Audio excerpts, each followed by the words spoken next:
I'm back! How's it going, guys?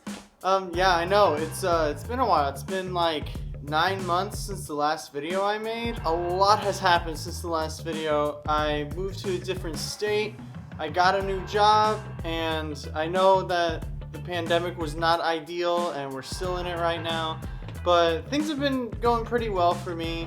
For the most part. I got a new studio slash game room, whatever you want to call it.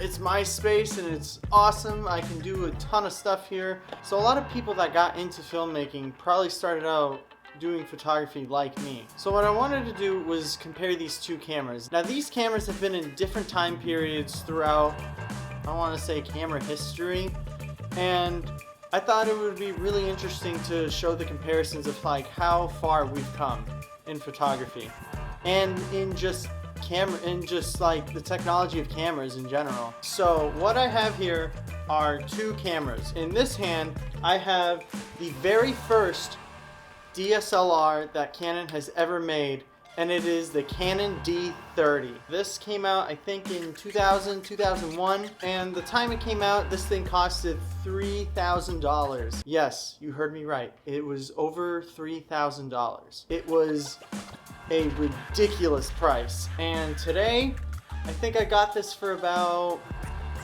$50 on eBay. So 50 bucks on eBay versus in 2000 or 2001 you bought this brand new for $3,000. So that's a very significant difference. With megapixels, this thing has a CMOS APS-C size sensor, so that means that it is a crop sensor.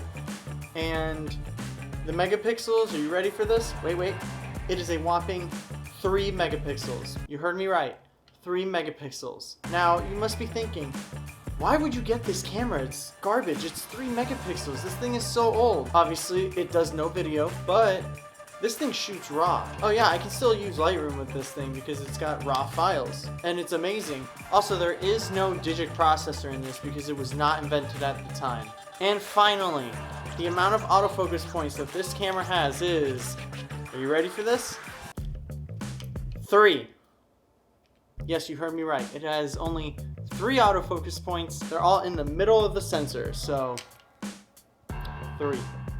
So the next camera is 2 years old, but it does over 30 megapixels. You probably already know. It is the Canon EOSR. Obviously, the EOSR topples over the Canon D30 by 10 times. Literally by 10 times. So it has a full frame CMOS 30 megapixel sensor. It is a mirrorless camera, so that is completely different than a DSLR, so you have a nice electronic viewfinder in it.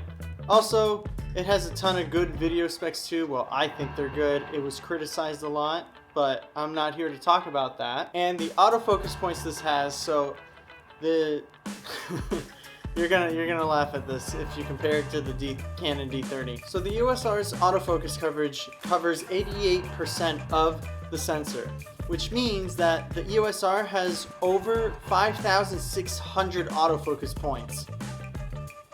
Compare that to the Canon D30's 3. Yeah. So, with a little bit of the basic specs that I told you, it is so obvious that the EOSR is clearly better than the D30 in so many ways.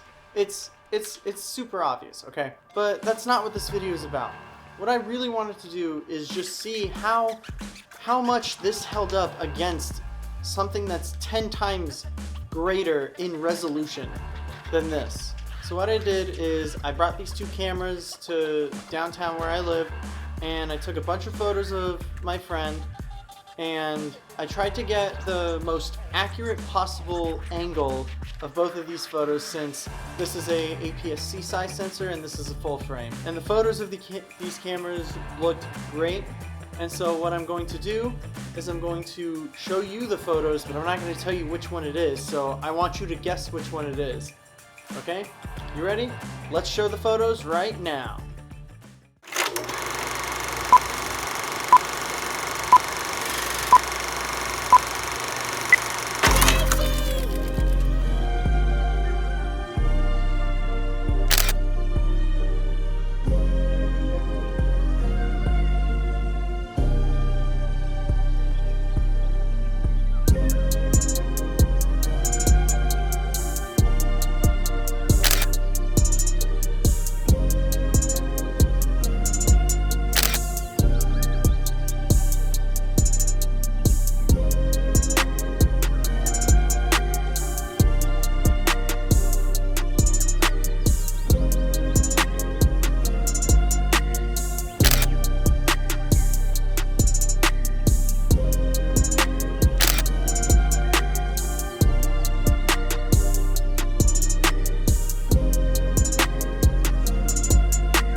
Alright, so what did you think of the photos? Which ones did you think were better? Which ones did you prefer? Let me know down in the comments below. Let's reveal which ones were which. Camera A was the Canon D30 and camera B was the EOSR. So did you guess it right or wrong? Let me know. And could you tell which ones were which? Let me know. So it's kind of hard to tell from a distance which ones are which because the D30 still holds up. It's because of the fact that it still shoots RAW. Now the biggest difference is that if you look at it like printed up like in a giant billboard, obviously the EOSR is going to win because it has more resolution, and so when you print out that image it's going to look a lot better. But if you're looking at it like through a phone on Instagram, or if like you're looking at a laptop screen, it's kind of hard to tell the difference of the two images, to be honest. And I was really surprised with how well the D30 held up for being a 20-year-old camera. Don't forget that. It's almost 20 years old. It's astounding how far we've come in digital photography for the past 20 years. So I didn't do a low light comparison test because the D30's maximum ISO is a 1600 and the fastest lens I had was 1.8, so there's not much I could do there. But I did take some photos, and this was probably at sunset with my friend. And as you can see, it's super noisy and it just didn't hold up really well. But I learned that in photography class that accept some grain if you have some. So the point I'm making here is that you can have the best camera in the world and still not know how to use it, versus having the worst camera in the world and know everything about it and everything about photography, and you can come out with amazing images. So I didn't really have a favorite camera in this comparison, but I had so much fun shooting on the Canon D30. There's something about using old technology that just makes it feel a lot better. Like, it's so much fun to use, and it's so much fun to see the results of how they look. Now, I'm not saying the EOSR isn't a great camera, because it is, because I've used that thing for almost all of the shoots I've done within the past 9 months, and that thing is a tank. I absolutely love that camera. So in conclusion, it does not matter what type of gear you have, it's how you use it. And I've said that before in the past videos. It's not having the best gear, it's how you use the current gear that you have. Also, with the D30, this is under $100, and there's lenses out there under $100, so you can basically have a DSLR setup for $100, which is really cool if you're just starting photography and you want to learn. So yeah, I guess I'm done talking about what I wanted to talk about.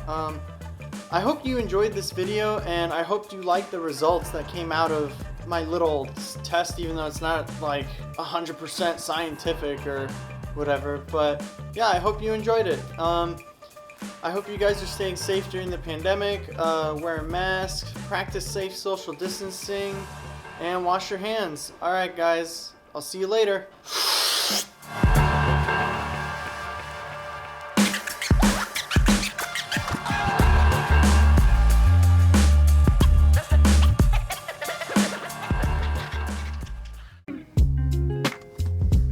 So I got my coffee and my donut.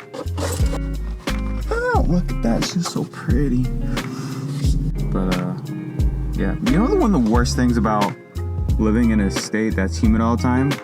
Is glasses. Because when you love AC, and then you go in somewhere super cold, and you come out, people think when you wear your mask, it's like, oh, you're breathing your mask. No, it's literally just because my glasses are fogging up from the humidity here. Sometimes I just can't. All you people with perfect vision, just love your life. Just live your life. I wish I could be you.